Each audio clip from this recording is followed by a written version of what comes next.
Ok, continuemos estudiando MySQL a través de ejercicios. En el video anterior resolvimos estos dos problemas. El enlace de esta descripción se encuentra en el mismo video en YouTube. Ok, entonces podemos cerrar esta pestaña y entremos al concepto número 5. En este concepto aprenderemos acerca de los tipos de datos básicos a la hora de especificar la clase, la naturaleza de información de un campo, de una columna, de un atributo, de una tabla. Esa es la tarea que necesitamos realizar a continuación. Entonces, entremos al concepto. Entramos al concepto, abrimos una nueva pestaña, control más clic. Veamos a ver de qué se trata todo este documento. Listo. Entonces, aquí dice, al momento de crear una tabla necesitamos especificar las columnas y cada columna debe tener un tipo de dato. Ese tipo de dato es la naturaleza de la información que se puede guardar en ese campo. Pensemos, por ejemplo, en un recipiente.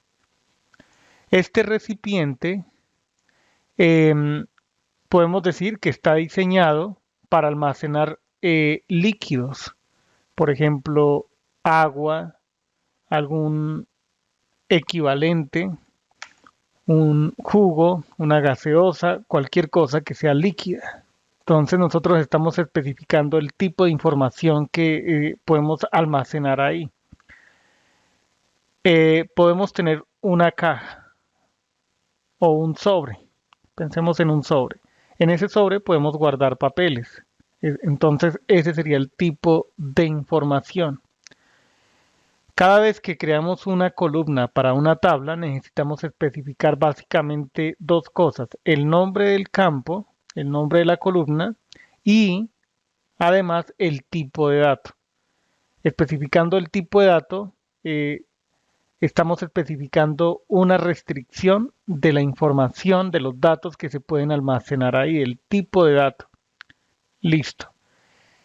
Aquí nos dicen que en conjunto los campos, los nombres de los campos y el tipo de dato forman la estructura de la tabla esencialmente, porque hay otras características adicionales a los campos que se pueden especificar a la hora de diseñar la tabla.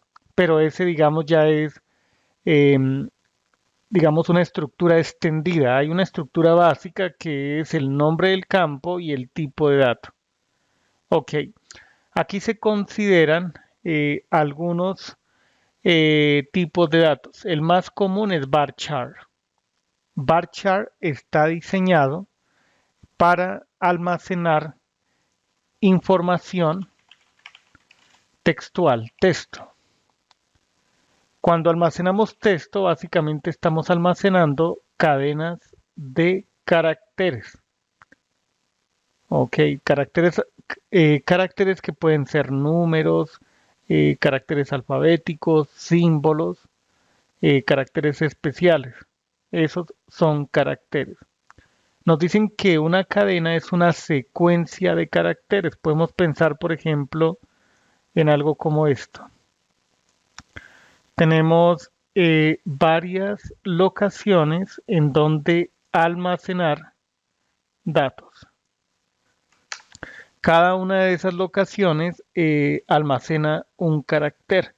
Entonces aquí iría un carácter, digamos la T, podría ir la S, etcétera. Otros caracteres. Entonces esto es una secuencia, es continua. Se coloca entre comillas simples todo el texto. Entonces, si nosotros, por ejemplo, queremos escribir la palabra, voy a borrar todo esto, la palabra MySQL, ese texto debe estar entre comillas simples. Y esto automáticamente sabemos que es un varchar, el tipo de dato para esa columna. Ok. A la hora de definir un campo de tipo varchar, necesitamos especificar también la longitud. Entonces, podemos indicar, por ejemplo, para los nombres de una ciudad, el campo que se llame ciudad. Y decimos varchar, digamos, que la longitud máxima sea 64. Eso se puede hacer. Especificar el tipo de dato. Por acá hay un dato relevante.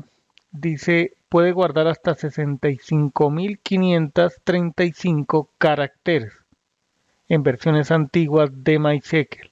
En versiones antiguas de MySQL únicamente se permitían 255 caracteres.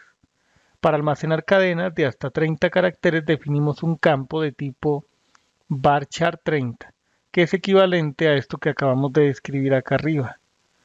Si asignamos una cadena de caracteres de mayor longitud que la definida, es decir, si únicamente podemos almacenar hasta 64 caracteres, entonces la cadena se corta, se trunca. Entonces, si decimos que, si especificamos que el nombre de la ciudad tiene, por decir, 70 caracteres, únicamente se almacenan los 64 primeros. Esa es, digamos, la restricción respecto a la longitud. Ok, entonces aquí hay un caso del que estamos hablando ahora mismo. Si queremos, por ejemplo, almacenar buenas tardes y la longitud que hemos especificado para el campo es 10 caracteres, únicamente se almacenarán los caracteres buenas, espacio, tar. Esos 10 caracteres se ajusta la longitud. Vale. Continuaremos en el siguiente video. Hasta entonces.